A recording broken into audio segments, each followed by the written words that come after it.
Lars Mittank, un jeune homme compatissant et facile à vivre, était un ingénieur travailleur et un homme de famille d'Itzehoe, en Allemagne.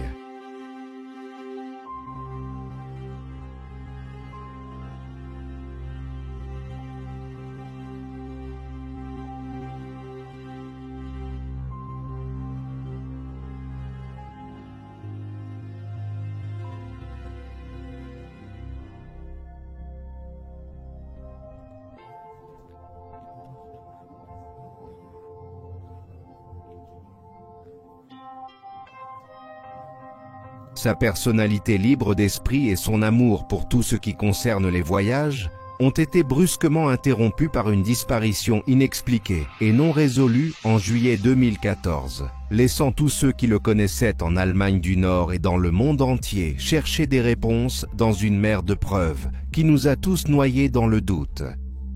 Dans l'espoir de fournir un raisonnement plus substantiel basé sur des preuves observables et une analyse situationnelle, ceci est un examen de la disparition troublante de Lars Mittank à l'aéroport de Varna en Bulgarie et des mystérieuses images de vidéosurveillance qui ont été diffusées peu après. Ceci est Détective Affaires classées.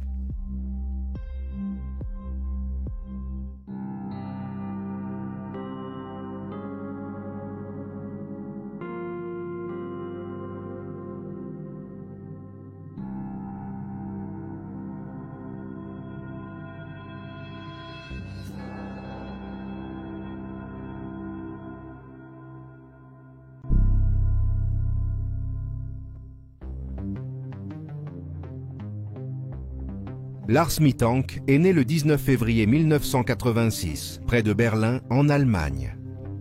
De Berlin, un jeune Lars et ses parents ont déménagé à Marne, où sa mère, Sandra, et son mari résidaient aux côtés de leur famille depuis des décennies. Peu de temps après, sa famille a déménagé à Itzehoe, en Allemagne, la capitale du district de Steinberg, dans le nord de l'Allemagne.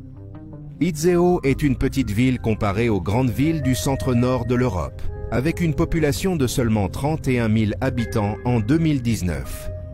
C'est un endroit calme la plupart du temps, sauf le premier week-end d'août, quand les festivaliers du Wacken Open Air, un festival de heavy metal à Wacken en Allemagne, utilisent les navettes d'Itzehoe pour s'y rendre. Dans l'ensemble, la ville a une aura douce qui a rendu l'éducation d'une petite famille assez facile pour le couple Mittank. Pendant son enfance, Lars se faisait facilement des amis et s'entendait toujours bien avec ses camarades de classe. Il s'intégrait parfaitement à la nature discrète et décontractée de sa communauté d'Itzehoe et a connu beaucoup de succès social et éducatif grâce à cela. Lars adorait les activités de plein air et à l'adolescence, il a découvert une passion pour la pêche et les expéditions de plongée. Il partait souvent en excursion le week-end avec ses amis d'école, parfois même en vacances hors d'Allemagne, pour voir ce que les autres pays européens avaient à offrir. Sans aucun doute, le passe-temps préféré de Lars était de soutenir son club de football préféré, le club local, les Verts Blancs du SV Werder Bremen. Le Werder Bremen évolue dans le plus haut niveau du système de ligue de football allemand. Et bien qu'ils ne soient pas considérés comme les poids lourds de leur ligue au XXIe siècle, Lars a saigné leurs couleurs et les a soutenus malgré tout. Les championnats et les honneurs ne l'intéressaient pas. Il se consacrait simplement à son équipe préférée et portait cet esprit ardent partout où il allait. Quand Lars n'assistait pas au match de Werder Bremen avec ses amis ou ne poursuivait pas des aventures autour d'Itzehoe, il plongeait profondément dans ses manuels et étudiait pour devenir ingénieur. Délaissant le cursus universitaire traditionnel de 4 ans, Lars a choisi la voie d'un métier spécifique, suivant des cours supplémentaires et des classes de formation avancée pour devenir opérateur de centrale électrique dans une centrale à charbon. Lars a excellé au-delà des attentes et après avoir obtenu les meilleures notes dans tous ses cours, il a trouvé un emploi à la centrale électrique Wilhelmshaven. Ce nouvel emploi a conduit Lars à 150 km de sa famille et de ses amis restés à Itzehoe et Marne. Mais il a veillé à ne jamais les oublier et a maintenu une communication étroite avec tout le monde, symbole de son dévouement et de son amour pour ceux qui l'entourent. Ce sacrifice familial a été le plus marquant en 2012, quand le père de Lars a été victime d'un accident vasculaire cérébral et a eu besoin de soins spéciaux par la suite. Lars, vivant près de Wilhelmshaven, rentrait chez lui les week-ends entre les quarts de travail pour aider Sandra à s'occuper de son père. Alors qu'il aurait pu faire des voyages supplémentaires ou passer du temps avec ses amis, il a choisi de soigner son père jusqu'à ce qu'il retrouve la pleine santé. Il pensait toujours aux autres, peu importe ce que la vie lui réservait. En dehors de son père malade, la vie de Lars a été plutôt tranquille pendant 2 ans, après l'accident vasculaire cérébral. En 2014, il a continué ses aventures sportives et a entretenu une relation saine avec sa petite amie de plusieurs années. Tout semblait se dérouler comme prévu. C'est jusqu'à ce que l'une de ses nombreuses vacances prenne une tournure pour le pire. Et après une série d'événements bizarres sur la côte de la Bulgarie, Lars a disparu pour ne plus jamais être vu ou entendu. Maintenant, tournons-nous vers la chronologie des événements qui ont conduit à la disparition de Lars.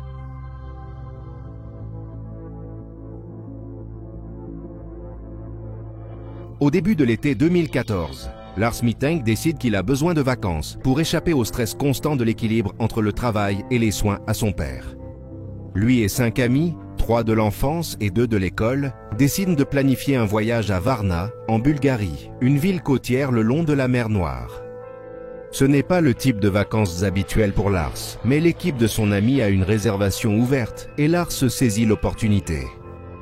Le 30 juin plus tard cette saison, Lars et ses amis s'envolent pour Varna et s'installent à l'hôtel Viva, un lodge 4 étoiles le long des plages de Golden Sands, sur la Riviera bulgare. Au cours des prochains jours de vacances, Lars se sépare de son groupe d'amis pour jouer au football, avec un groupe de diplômés du lycée sur la plage. Ses amis restent tous à l'hôtel Viva pour manger au bord de la piscine et faire la fête dans leur chambre. Mais Lars aime l'activité physique et est considéré comme un gars agréable par les autres footballeurs de plage.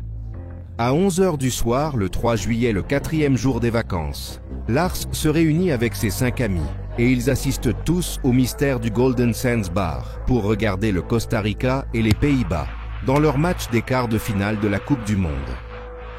Tout au long de la nuit et jusqu'aux premières heures du matin du 4 juillet, Lars et ses amis échangent les drapeaux de leur club de football d'origine avec d'autres personnes autour du bar. Comme d'habitude, Lars porte fièrement son maillot de Werder Bremen et lui et ses amis ont quelques verres. L'échange de drapeaux avec d'autres clients du bar dérange un groupe de diplômés du lycée bavarois. Ces jeunes hommes commencent une dispute avec Lars. Que ce soit pour son maillot de ville natal ou ses manigances grincheuses avec les drapeaux de la Coupe du Monde est inconnu. Mais Lars et ses amis apaisent leur chamaillerie et terminent la soirée sur une note positive. Quelques heures de plus passent et à 4 heures du matin, le 4 juillet, Lars et ses 5 amis sont les derniers clients à quitter le mystère du bar des Sables d'Or. Peu après 4 heures du matin, Tim et Paul, 2 amis de Lars, proposent à l'équipe de faire une pause dans un McDonald's proche pour se restaurer. Lars décline l'offre, n'ayant pas beaucoup d'appétit pour la restauration rapide. Et compte tenu de son régime sportif pour le sport et la nutrition, il se sépare du reste de ses amis et commence la randonnée d'1 kilomètre pour retourner à l'hôtel. Cependant, peu de temps après avoir quitté le groupe, Lars est attaqué et battu par un gang de Russes ou de Bulgares. Il s'échappe sans aucune blessure majeure, à l'exception d'un tympan déchiré à cause d'un coup sur le côté gauche de la tête, et retourne à l'hôtel Viva pour dormir. Après quelques heures de repos, Lars se réveille à midi le 4 juillet et appelle immédiatement sa petite amie. Il lui raconte comment il croit que le gang qui l'a attaqué a été engagé par les fans du FC Bayern Munich, avec qui il s'est disputé au Golden Sands Bar, se souvenant comment ils lui ont dit la veille que payer quelqu'un pour battre une autre personne n'est pas si difficile en Bulgarie. La petite amie de Lars le supplie d'aller voir un médecin pour son oreille, mais Lars dit qu'il ne pense pas qu'il y aurait un cabinet médical ouvert le week-end. Il continue à dire à sa petite amie qu'il espère que son oreille guérira naturellement et termine la conversation. Le même soir, Lars retrouve une fois de plus ses amis pour une soirée de célébration et de boissons en ville. Aucun autre incident ne se produit et tout le monde passe un bon moment. La même bonne fortune continue tout au long du week-end, les 5 et 6 juillet, alors que Lars et l'équipe se détendent à leur hôtel et que les vacances touchent à leur fin. Le 7 juillet, juste avant midi, Lars quitte l'hôtel, mais ne parvient toujours pas à se débarrasser de la douleur qu'il a à l'oreille gauche à cause de la bagarre. Il réalise que voler avec une oreille blessée risque de nuire à son audition et de le ralentir au travail.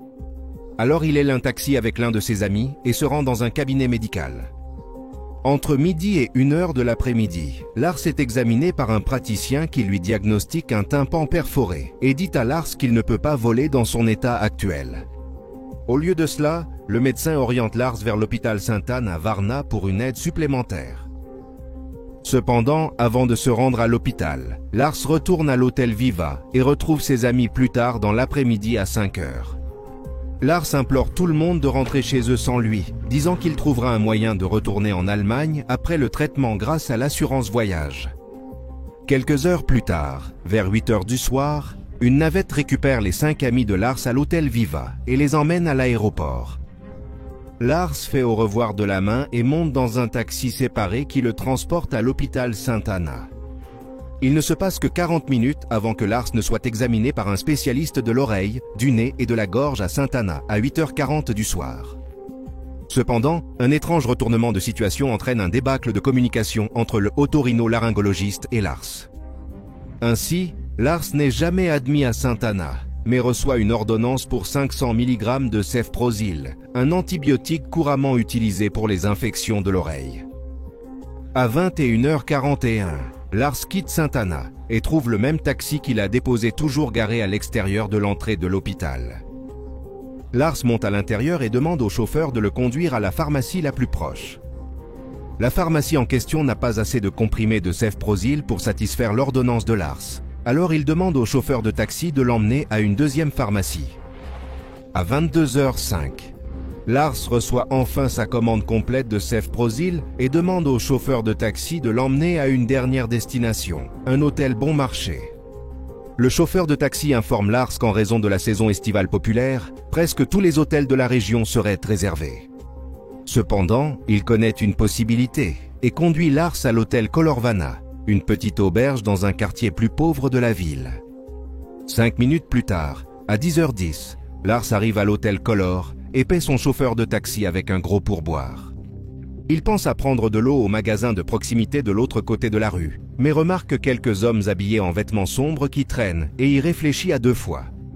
Au lieu de cela, Lars s'enregistre à la réception de l'hôtel Color et paie sa chambre avec une carte de crédit. Entre ce moment et 11h du soir, Lars se rend au bar de l'hôtel et se désaltère là-bas, à la fois pour étancher sa soif et pour pouvoir prendre ses comprimés de cefprozil. Juste après 11h, le comportement de Lars change et il appelle sa mère, Sandra, depuis son portable bon marché. Ayant oublié son nouveau smartphone en Allemagne, son ancien téléphone avait besoin de crédit pour passer des appels. Lars demande à Sandra de payer pour les minutes de téléphone, ce qu'elle accepte. C'est ici que Lars informe enfin sa mère des événements du week-end. Il lui parle de la dispute au bar des Sables d'Or, des bagarres avec les fans de football, du tympan perforé, et de la façon dont le médecin otorino-laryngologiste s'est moqué de lui et a refusé de lui parler en anglais, en le faisant rire hors de Sainte-Anna. Sandra est compréhensiblement perturbée par les histoires de son fils, mais elle lui dit qu'elle déposera une réclamation auprès de l'assurance maladie étrangère pour assurer un transport de patients jusqu'à son domicile en Allemagne. Quelques minutes passent et Sandra rappelle Lars. Elle lui mentionne le refus de l'assurance maladie, ce à quoi Lars réagit de manière encore plus énigmatique. Il dit à Sandra qu'il doit partir car quelque chose n'allait pas avec l'hôtel Color. Il demande ensuite à Sandra d'annuler ses cartes de crédit car apparemment, le réceptionniste avait copié sa carte de crédit lors de l'enregistrement. Et cela le dérangeait car il n'avait jamais assisté à ce processus dans un hôtel auparavant. Sandra vérifie 2 fois auprès de la banque pour s'assurer qu'elle peut annuler les cartes et les débloquer plus tard, mais l'assistant de la banque lui dit que ce n'est pas possible. Néanmoins, Lars supplie sa mère d'annuler quand même les cartes, affirmant avoir suffisamment d'argent liquide en main. Quelques minutes de plus passent et Sandra réserve à Lars un bus en partance de Varna pour la nuit suivante à 11h30 du soir. Le 8 juillet. Elle implore son fils de bien dormir et de se reposer pour le voyage du lendemain. Cependant, avant que l'horloge ne puisse sonner minuit, Lars appelle à nouveau Sandra, cette fois plus paranoïaque qu'avant. Il parle de quelque chose qui ne va pas avec l'hôtel, mais n'entre pas dans les détails, agissant comme si sa chambre était sur écoute et que quelqu'un enregistrait chacun de ses mouvements. Sandra essaie de réconforter son fils, mais Lars met fin à l'appel, disant qu'il doit sortir de là. Entre 2h30 et 3h du matin, Lars appelle à nouveau Sandra, lui chuchotant qu'il est suivi par 4 hommes qui veulent le tuer. Lars semble plus effrayé que jamais, mais raccroche peu de temps après avoir appelé. À 3h06 du matin, Lars envoie un message à Sandra, lui demandant ce que, je cite, « Sevzil 500 Est ». Il répète le texte à 3h15, apparemment confus par ces comprimés de Sevzil. À ce stade, Sandra sait que la situation est plus grave qu'elle ne le pensait initialement et réserve à Lars un vol au départ de l'aéroport de Varna pour 16h20. Plus tard ce jour-là, le 8 juillet. Quelques heures plus tard, vers 5h du matin, Lars est aperçu en train de faire signe à un nouveau chauffeur de taxi sur le bord de la route. Le chauffeur prend Lars et l'emmène à l'aéroport de Varna. L'autre passagère du taxi signale que les pupilles de Lars sont sévèrement dilatées. Après être arrivé à l'aéroport plus tard ce matin-là, Lars rencontre un homme à l'intérieur du terminal qui lui explique comment envoyer et recevoir de l'argent via le système bancaire de Western Union. Lars appelle à nouveau sa mère, faisant attention à ne pas épuiser la batterie de son téléphone portable, et lui demande de lui envoyer de l'argent via Western Union. Sandra est confuse car ni elle ni Lars n'ont jamais utilisé ce service auparavant, mais elle accepte de lui envoyer 500 € comme il le demande. Sandra donne également à Lars les informations concernant son vol de ce soir, mais lui demande aussi de se présenter au bureau médical de l'aéroport pour s'assurer qu'il est apte à voler. Dans le cas où le médecin suggérerait le contraire, Sandra donne également à Lars les informations concernant les billets de bus qu'elle lui a achetés la nuit précédente. Lars fait une remarque qu'ils ne le laisseront ni voler ni conduire et qu'il a l'air débraillé à cause de sa cachette plus tôt cette nuit-là. Sandra suggère de se nettoyer dans la salle de bain et de rappeler lorsqu'il a de nouvelles informations. Quelques minutes plus tard, après avoir mis en place la transaction Western Union, Sandra rappelle Lars. Mais après n'avoir entendu qu'un murmure inintelligible de Lars, l'appel se coupe. C'est le dernier point de contact que Sandra établit avec son fils. Elle tente de rappeler, mais Lars ne répond jamais. Vers 9h du matin, Lars se rend enfin à la clinique médicale de l'aéroport et rencontre le docteur Costo. Au cours des 42 minutes suivantes, le docteur Castao étudie les passeports de Lars, lui donne des gouttes médicinales pour les oreilles et le déclare en bonne santé avec une température normale de 37,2 degrés Celsius. Le docteur Castao tente également de lui donner plus de pilules, mais Lars refuse. Quoi qu'il en soit, le docteur Castao informe Lars qu'il est suffisamment en bonne santé pour voler. Il devra juste signer une décharge. Lars signe cette décharge puis demande à utiliser les toilettes, murmurant sous son souffle qu'il reviendra tout de suite. C'est à ce moment-là, vers 10h du matin le lundi 8 juillet 2014, que Lars s'échappe de la clinique médicale, fuit le terminal et s'enfuit de l'aéroport. Il escalade une clôture, s'échappe dans une prairie adjacente et disparaît dans un champ de tournesol, le long de l'autoroute A2 bulgare. C'est la dernière apparition confirmée de Lars Mittank. Dans les heures qui suivent, Sandra Mittank essaie de localiser son fils, après avoir perdu tout contact avec lui. Elle appelle le consulat honoraire à Varna et parle à mademoiselle Mitrova à 11h du matin, l'informant de la situation. Une heure plus tard, à midi, mademoiselle Mitrova rappelle Sandra et l'informe de la fuite frénétique de Lars de l'aéroport. Elle dit que Lars a laissé toutes ses affaires derrière lui et n'a pas été vu depuis. Le lendemain, mardi 9 juillet, un rapport de personnes disparues est déposé au nom de Lars Mittank en Allemagne.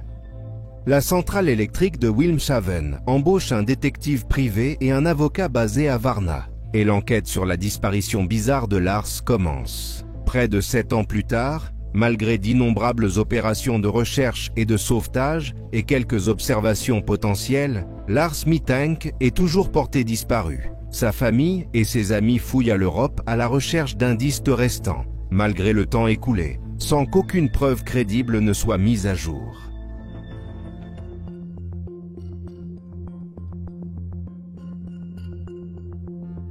Peu de temps après le dépôt du rapport de personnes disparues, les responsables bulgares ont fait venir Sandra Mittank pour lui montrer des images de vidéosurveillance enregistrées à l'aéroport de Varna le matin de l'arrivée de Lars et juste avant sa disparition. Certains de ces clips ont finalement été rendus publics. Comme dans tous les cas concernant les personnes disparues, les images de sécurité sont notre meilleur outil pour retracer leurs derniers pas et avoir un meilleur aperçu de leur situation. Cependant, ces clips peuvent également être perturbants pour certains spectateurs, et donc la discrétion est conseillée.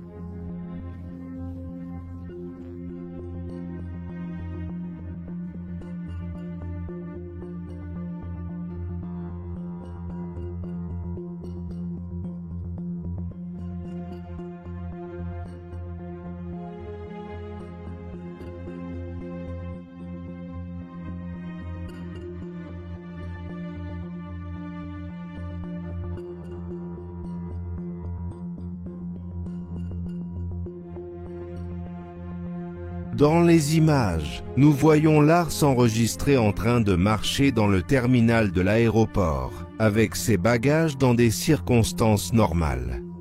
Il semble simplement marcher du point A au point B. Cependant, après avoir regardé par-dessus son épaule et être entré dans l'angle mort de la circuit fermé de télévision, la bande passe à un moment ultérieur où Lars sprinte dans la direction opposée, sans bagages, et quitte complètement le terminal. Ensuite, les caméras extérieures montrent Lars quittant totalement la propriété de l'aéroport, probablement en escaladant la clôture. Dans ces clips, nous ne voyons personne suivre explicitement ou suivre Lars, ni vraiment aucune figure suspecte du tout. Ce que Lars fuit n'est pas concret, et les vidéos ne font qu'ajouter au mystère. Il confirme cependant que Lars était manifestement troublé, et que ce avec quoi il avait affaire pendant ces derniers jours à Varna n'était pas seulement réel, mais aussi très grave. La seule anomalie signalée à propos des clips de vidéosurveillance est que Sandra Mittank a en réalité vu des images différentes de celles auxquelles le public a accès. Dans les interviews suivant l'enquête, Sandra a dit aux journalistes qu'elle avait vu des images de surveillance supplémentaires de Lars à l'extérieur de l'aéroport. Dans ces clips, on peut voir Lars naviguer autour de 2 voitures de police, comme s'il cherchait à éviter d'être capturé.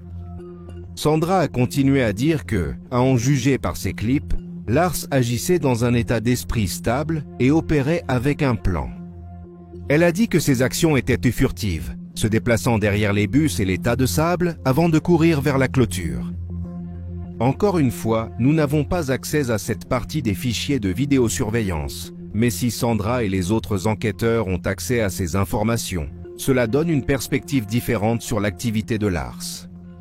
Cela ne répond pas à la question du pourquoi, mais cela nous donne quelques informations dans un cas où il y en a très peu. Passons maintenant aux théories les plus en vue pour répondre à la question de la disparition non résolue de Lars Mittank. Lorsqu'on dissèque l'étrange affaire de Lars Mittank, beaucoup de gens se demandent si Lars n'imaginait pas les hommes supposés le suivre lors des dernières heures de ses déplacements autour de Varna, mais que les 4 hommes qui l'ont agressé le 4 juillet le suivaient réellement alors qu'il terminait ses vacances. Mais la grande question demeure, pourquoi ? Pourquoi ces hommes continueraient-ils à suivre Lars, même après lui avoir infligé une douleur sévère et l'avoir laissé partir ? Certaines personnes se demandent si Lars avait réellement échappé au premier combat initial, avait dit quelque chose aux 4 gangsters alors qu'ils s'enfuyaient, et les avait ainsi incités à une nouvelle vengeance. Cela expliquerait pourquoi Lars n'avait qu'un tympan perforé et rien de plus permanent, et aussi pourquoi il serait inquiet que les 4 hommes le trouvent en premier lieu, parce qu'il a dit quelque chose qu'il regrettait, et avait l'impression que cela mettait sa vie encore plus en danger. Les 4 hommes l'auraient alors finalement trouvé, attendu que ses amis partent, puis l'auraient suivi jusqu'à l'aéroport, où ils l'ont retrouvé dans les toilettes après son contrôle pré-vol. Au début, cela peut sembler une théorie plausible, mais cela n'a pas beaucoup de sens lorsque vous considérez les actions de Lars après la bagarre. Il est quand même sorti avec ses amis les nuits suivantes après le 4 juillet, et se serait mis sous les yeux du public où les gangsters auraient pu le trouver. Il se sentait peut-être en sécurité dans un groupe, mais il savait que les gangsters pourraient le suivre jusqu'à ce qu'il soit seul. De plus, personne à part Lars n'a jamais signalé avoir vu des hommes suspects le suivre ou autour de lui après le 4 juillet. En fait, même Lars lui-même agissait comme d'habitude, jusqu'à ce que ses amis repartent pour l'Allemagne. Mis à part le fait qu'il ne mangeait pas beaucoup, ce qui peut être lié à la chaleur incroyable, Lars était Lars. Il n'y avait aucune raison de penser qu'il était traqué par une équipe néfaste de criminels. Alors, si Lars n'était pas en fuite devant un gang de Bulgares engagés, de quoi aurait-il pu être paranoïaque ? Il y a ceux qui croient que Lars était en réalité de mèche avec un groupe d'hommes ou faisait partie d'une organisation criminelle plus grande, les aidant à vendre des drogues. Il est possible que si Lars vendait des stupéfiants, c'était contre sa volonté et pas nécessairement de son propre chef. Ces théories suggèrent qu'après que Lars a été malmené par les 4 Bulgares sur le chemin du retour à l'hôtel le 4 juillet, ils lui ont fait une proposition, les aider dans leur opération de drogue, ou subir des conséquences pires qu'un tympan perforé. N'ayant pas vraiment le choix, Lars a accepté l'accord et était retourné à l'hôtel Viva sous prétexte qu'il avait simplement été un peu battu par les Bulgares, après sa confrontation au Golden Sands Bar, et que ce n'était pas grave. Cela expliquerait pourquoi Lars hésitait à aller chez les médecins comme le suggérait sa petite amie, parce qu'il ne voulait alerter personne d'autre de la situation ou susciter des soupçons sur ses motivations. Lars a ensuite agi comme d'habitude pour le reste des vacances et a utilisé son oreille comme excuse pour ne pas rentrer chez lui avec ses amis. C'est après le départ de ses amis et lorsqu'il a réalisé qu'il était seul et coincé dans une situation horrible que Lars s'est senti dépassé. D'où les conversations avec sa mère au téléphone et sa paranoïa concernant ses cartes de crédit. Peut-être que la nuit où il était censé déposer les prétendus stupéfiants était la nuit qu'il a passée à l'hôtel Color et a été capturé par la circuit fermé de télévision de l'hôtel errant sans but dans le hall, presque comme s'il était en détresse. Les gens aiment aussi souligner que Lars utilisait le même chauffeur de taxi la nuit du 7 juillet et suggèrent qu'il avait peut-être été envoyé par les Bulgares pour escorter Lars ou le surveiller alors qu'il effectuait la livraison pour quelle que soit l'organisation qui l'avait menacé.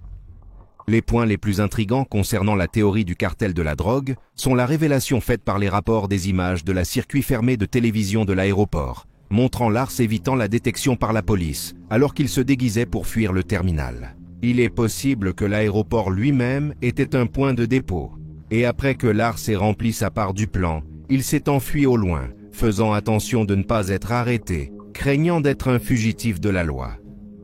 Cela expliquerait les mouvements bizarres de Lars et donnerait une raison à pourquoi quelqu'un changerait complètement de personnalité et de comportement en un clin d'œil. Cependant, si Lars avait conclu une sorte de pacte avec des trafiquants de drogue bulgares, il n'y a pas beaucoup de preuves physiques en dehors des circonstances. La valise et les bagages de Lars ont été récupérés à l'aéroport de Varna et il n'y avait aucune substance illégale ou d'autres drogues parmi ses effets personnels. Non seulement cela, mais la question doit être posée. Si Lars était forcé de s'impliquer dans le trafic de drogue à la demande de quelques gangsters de rue, pourquoi ne le dirait-il pas simplement à la police? Il aurait le tympan éclaté comme preuve de contrainte, ainsi que des témoins qui ont vu la confrontation avec les fans de football bavarois au bar Golden Sands et entendu leurs menaces verbales d'embaucher des muscles pour agresser Lars lui-même. Ce n'est pas comme si personne ne le croirait. La zone où il a fini le 7 juillet était une section plus pauvre de Varna et bien connue pour le trafic d'êtres humains et les taux de criminalité plus élevés. Il est tout à fait possible que Lars ait rencontré des problèmes, mais il est également tout à fait plausible que les forces de l'ordre soient compatissantes à sa situation et le ramènent en toute sécurité en Allemagne. Il y a ceux qui se demandent si Lars n'a pas été menacé de faire cela, mais plutôt s'il n'a pas participé à une transaction de drogue pour l'argent, prétendant ne pas vouloir de McDonald's le 4 juillet alors qu'en réalité, il rencontrait des gens lors d'un événement prévu à l'avance.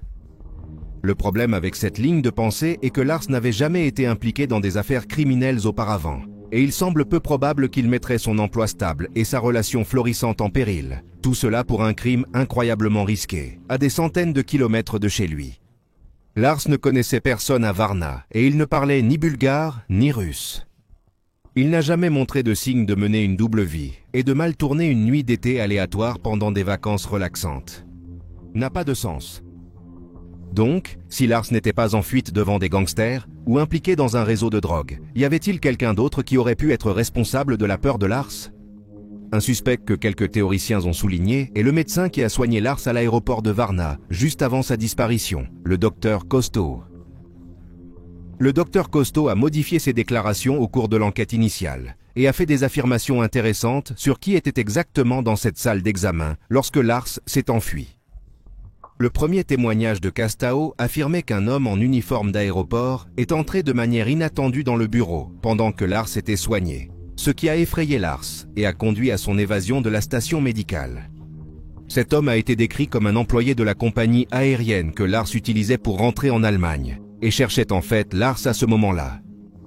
La déclaration suivante de Castao mentionnait un ouvrier de l'aéroport entrant dans la salle d'examen, pas un employé de compagnie aérienne. Enfin, dans la troisième affirmation, Castao a dit aux enquêteurs qu'il ne savait pas qui était l'intrus et qu'il ne le reconnaissait ni comme un employé de compagnie aérienne, ni comme un travailleur indépendant. Lorsque les enquêteurs ont tenté de localiser cet homme de la troisième déclaration, ils ont été présentés à un homme qui aurait été cette figure mystérieuse. Cependant, après une vérification exhaustive des faits, la police a appris que cet homme n'était même pas en Bulgarie le jour de la disparition de Lars, ne faisant qu'obscurcir la situation de l'ensemble de l'aéroport. Non seulement cela, mais il y a aussi des lacunes dans les deux premières déclarations du docteur Castao. Lars a visité le site médical de l'aéroport vers 9 h du matin, mais son vol n'était prévu qu'à 4 h 20 et il n'y avait aucune alerte de voyage associée à ce vol spécifique. Alors pourquoi un représentant de la compagnie aérienne chercherait-il un passager si tôt? Et comment saurait-il que Lars était avec le médecin, ou même qu'il était à l'aéroport si tôt en premier lieu?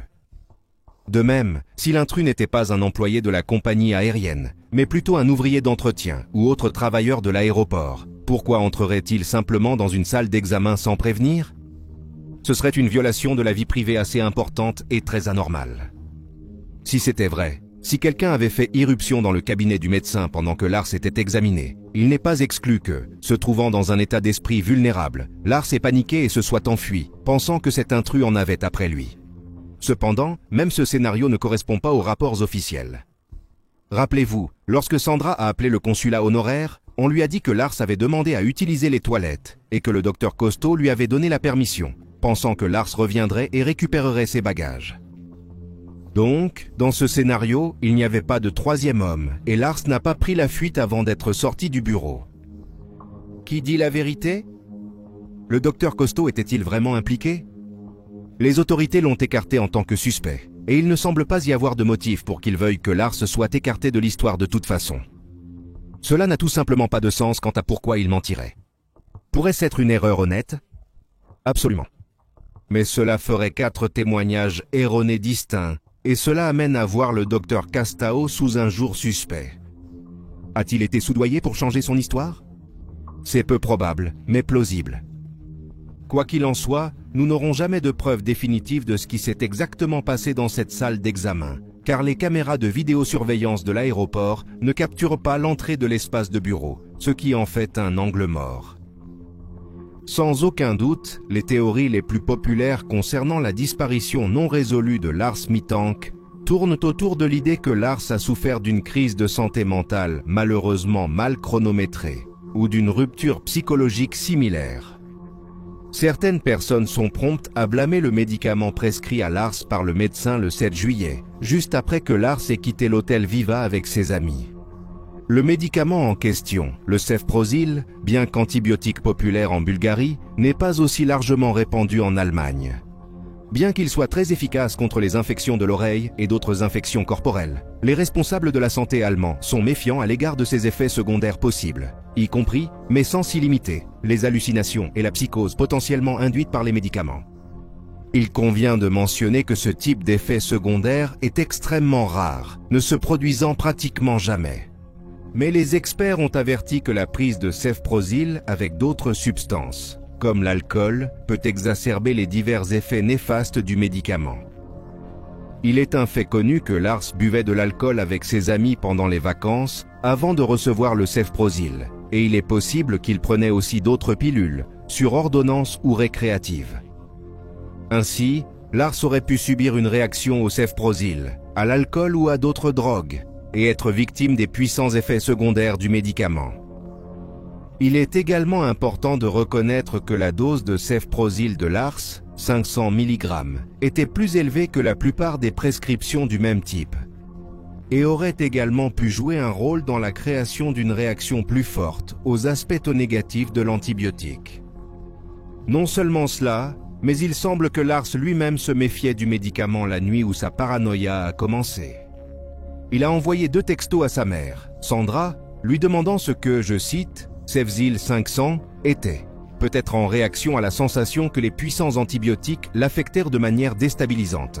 Non seulement cela, mais ses effets secondaires, combinés au fait d'être seul dans un pays étranger et après avoir vécu un événement potentiellement traumatisant aux mains des Bulgares, auraient pu faire pencher la balance et laisser Lars face à de nouvelles angoisses, paniques et hallucinations sans les soins appropriés pour le gérer. Cette théorie soulève des questions sur la santé mentale de Lars en général et le risque potentiel de développer une schizophrénie. L'âge de Lars à l'époque le place exactement dans la tranche démographique la plus susceptible de voir apparaître une schizophrénie avant l'âge de 30 ans.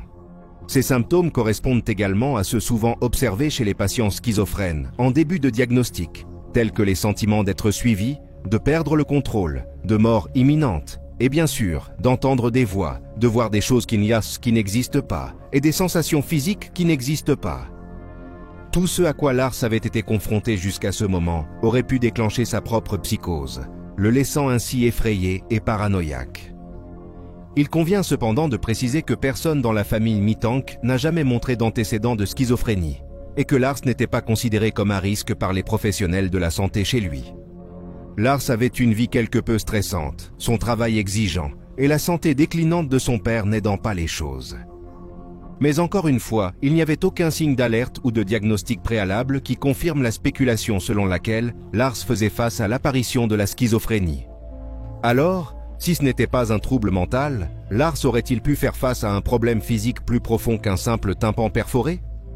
Certaines théories détaillent un problème beaucoup plus complexe, supposant que Lars souffrait de multiples anévrismes cérébraux répétés, conduisant à une amnésie rétrograde et à l'incapacité de créer de nouveaux souvenirs. Cela pourrait expliquer pourquoi Lars semblait confus et en désaccord avec tout le monde autour de lui. Il a peut-être continuellement oublié pourquoi il était là où il était. Cela à lui seul pourrait faire tourner n'importe qui à travers des cycles de détresse émotionnelle et psychologique, déclenchant potentiellement une panique supplémentaire et une terreur implacable.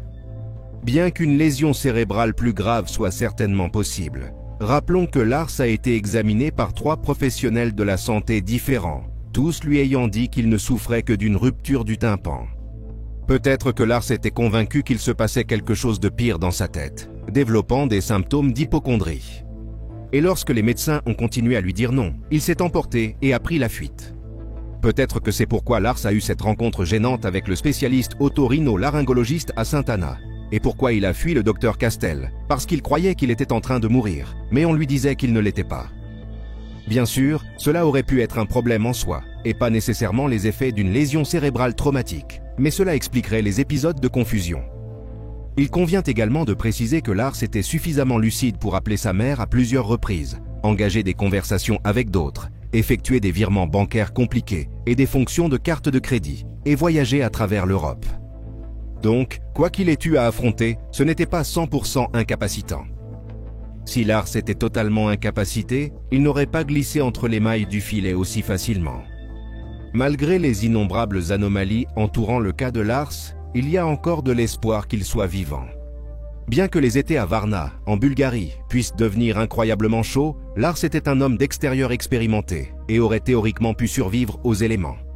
Le fait qu'il ait pris la fuite sans ses affaires, son portefeuille, son téléphone portable et toutes autres nécessités n'augmente pas ses chances de survie, mais ne garantit certainement pas la mort. Comme dans tous les grands cas de personnes disparues, il y a eu d'innombrables observations de Lars faites par le grand public dans les 7 années qui ont suivi sa disparition dans les champs de tournesol autour de l'aéroport de Varna. Un chauffeur de camion a vu un homme étrangement similaire à la description physique de Lars, faisant de l'autostop le long d'une autoroute de Varna, environ 1 an après sa disparition. Une autre observation prétendait que Lars vivait comme un sans-abri en Pologne, tandis qu'une personne a posté leur prétendue rencontre avec Lars au Canada sur Reddit, il y a 3 ans. Bien qu'aucune d'entre elles n'ait été confirmée, il y a eu un témoignage qui a amené les enquêteurs à croire qu'ils avaient réellement trouvé Lars. En décembre 2016, les autorités de Porto Velho, au Brésil, ont découvert un sans-abri ressemblant beaucoup à Lars marchant le long d'une autoroute. L'homme était pieds nus, désorienté et débraillé. Lorsque la police lui a demandé qui il était incapable de se souvenir d'où il venait ou même de son propre nom. Il n'avait aucune pièce d'identité et était confus quant à la manière dont il était arrivé là. Les forces de l'ordre l'ont emmené dans un hôtel à proximité et une photo de l'homme endormi a circulé sur Internet. Comme la police, les gens pensaient que cet homme était Lars Mittank, pensant que c'était lui qui se cachait derrière la barbe massive et les cheveux emmêlés. Finalement, les autorités ont découvert que cet homme n'était en fait pas Lars, mais un autre homme disparu, un travailleur humanitaire canadien nommé Anton Pilipa, qui avait disparu en 2011. Bien que cela n'ait pas résolu le mystère de Lars, cela a donné de l'espoir au fait que trouver Lars vivant et respirant n'est pas hors de question. Il serait probablement trouvé dans un état similaire à Anton, confus et inconscient de sa situation. C'est aussi la preuve que peu importe combien de temps nous passons entre la disparition et la découverte de quelqu'un, nous ne pouvons pas abandonner l'espoir, car à moins que des preuves prouvent de le contraire, ils pourraient tout et toujours être là-bas, vivants et désireux de rentrer chez eux.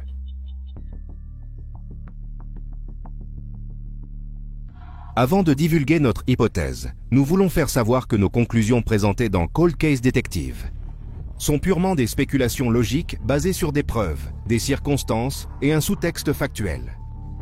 Nous n'avons accès qu'aux mêmes informations présentées dans chaque épisode, et nous ne tentons pas de promettre avec certitude ou une garantie d'expert sur les conclusions auxquelles nous parvenons en clôture. Nous observons simplement, recherchons et rapportons. Dans le cas de la disparition non résolue de Lars Mittank, nous pensons qu'il n'y a pas qu'une seule raison à blâmer, mais plutôt une collection d'idées tirées des théories populaires que nous venons de discuter.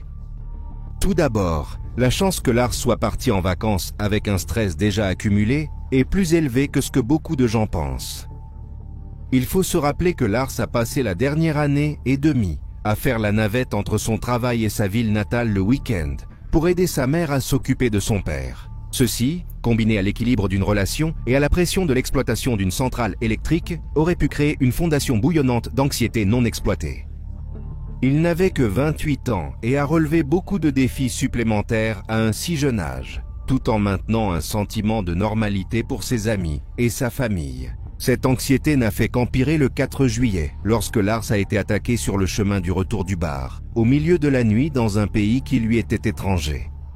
Bien qu'il ait réussi à survivre et à continuer les vacances comme si tout était normal, cette façade n'a fait qu'enfoncer le stress et l'anxiété qui s'accumulèrent. Puis, lorsque son tympan lui a causé suffisamment de douleur pour le forcer à rester à Varna pendant que tous ses amis rentraient en Allemagne, il s'est soudainement retrouvé isolé et seul, encore une fois dans un endroit qui lui était inconnu. Un événement comme celui-ci est incroyablement stressant en soi. Alors, lorsque vous combinez cela avec une anxiété non contrôlée et un incident traumatisant survenu seulement quelques jours auparavant, une rupture de bien-être mental n'est pas surprenante. Le volcan d'anxiété et de panique a éclaté quand Lars a tenté de rentrer chez lui via une assurance santé étrangère, mais a été confronté à un problème et n'a pas pu rentrer chez lui tout de suite. De plus, avec les difficultés de communication avec les experts médicaux et le fait de devoir rester dans une section ombragée de Varna, il n'est pas étonnant que Lars ait commencé à éprouver des périodes prolongées de panique et de paranoïa. Il est bien connu que les murs de l'hôtel Color sont incroyablement minces et que tout le monde peut tout entendre depuis leur chambre. Lars entendait probablement des conversations étouffées et un bruit incessant, ce qui le poussait à croire qu'il était enregistré ou que d'autres personnes l'écoutaient aussi. C'est une situation incroyablement chaotique qui ne ferait qu'aggraver le sentiment de quelqu'un susceptible de faire une crise de panique.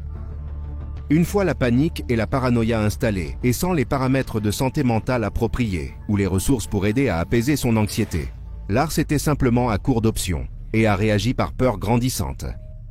Nous ne pensons pas qu'il était suivi par des gangsters ou chassé par le gouvernement bulgare, mais qu'il fuyait plutôt ses propres angoisses, luttant pour accepter sa situation étrangère. Les comprimés de cefprozol n'auraient pas non plus amélioré les choses. Il ne manquait que 3 comprimés sur l'ordonnance, ce qui signifie qu'il n'aurait pas pu prendre autant de pilules. Nous ne pensons pas qu'ils étaient la cause profonde du problème. Cependant, leurs effets secondaires auraient pu être exacerbés par l'alcool qu'il avait consommé cette nuit-là à l'hôtel Color. Et s'il a bien subi une légère lésion cérébrale, cela ne ferait qu'aggraver les crises d'anxiété et la paranoïa. Ce qui est arrivé à Lars après qu'il a quitté l'hôtel n'est pas discernable, mais nous voulons dire que bien que les événements à la terminale de Varna soient bizarres, nous ne croyons pas qu'il y ait eu de jeu déloyal. L'histoire toujours changeante du docteur Casto est frustrante, mais elle pourrait simplement être le sous-produit d'une enquête bizarre et de circonstances intenses. Il est regrettable que nous n'ayons pas accès à l'ensemble des bandes de vidéosurveillance et que l'entrée du bureau du médecin était un angle mort pour les caméras. Mais quoi qu'il se soit passé à l'intérieur était probablement le résultat de l'aggravation de l'état psychologique de Lars, et cette troisième personne qui s'est immiscée n'était probablement pas là pour en vouloir à Lars. Malgré le fait que nous ne sachions pas exactement ce qui s'est passé là-bas, nous sommes tous d'accord avec la mère de Lars, Sandra. Il y a encore une chance très raisonnable que Lars soit toujours en vie. Bien qu'il puisse être effrayé ou craintif ou avoir oublié sa vie précédente, il n'y a aucune preuve qu'il soit mort, et l'espoir doit persister si nous voulons le ramener à la maison. Sign it sauf. Jusqu'à ce que ce jour arrive, il est important de souligner le fait que Lars Mittank était et est un être humain avant tout. Oui, les images de vidéosurveillance de l'aéroport ce matin fatidique de juillet ont fait le tour d'Internet et ont conduit à ce que Lars soit nommé la personne disparue la plus célèbre sur YouTube. Mais il est important de ne pas glorifier ces images et de mystifier ce qui est un cas tragique de quelqu'un souffrant d'une dépression mentale. Lars faisait face à certains des facteurs les plus stressants et terrifiants que l'on peut rencontrer lors de ce qui était censé être des vacances relaxantes. Il avait des pensées, des sentiments et des rêves comme nous tous, et devrait toujours être considéré avec respect. Les vidéos de Lars en fuite peuvent être un outil pour aider à sa découverte, mais elles ne devraient pas être la seule histoire. L'histoire qui reste est que Lars Mittank était un homme compatissant, empathique et travailleur. Il a tant donné aux gens autour de lui sans jamais rien attendre en retour, et en réponse, nous ferons le même effort pour trouver Lars, pour diffuser le mot, afin qu'un jour il puisse revenir et perpétuer son héritage de potentiel et d'amour. Ceci est Cold Case Detective.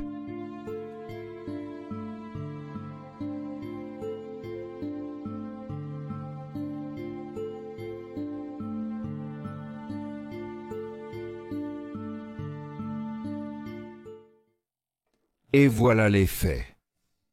J'aimerais adresser un très grand merci à nos principaux détectives patrons, Tilly Milner, Carrie Reitman, Caroline Simmonscroft, Katerina Faustov, Daniel Halfstone, Jennifer Babcock, Nick M, Miranda Mack et Anthony Lesh, ainsi qu'à tous nos supporters Patreon pour avoir rendu cette série possible. Si vous souhaitez nous soutenir pour aussi peu que 2 $ par mois, vous pouvez le faire en consultant notre Patreon, en suivant le lien ci-dessous. Merci d'avoir regardé, restez vigilants, restez en sécurité, et je vous verrai la prochaine fois.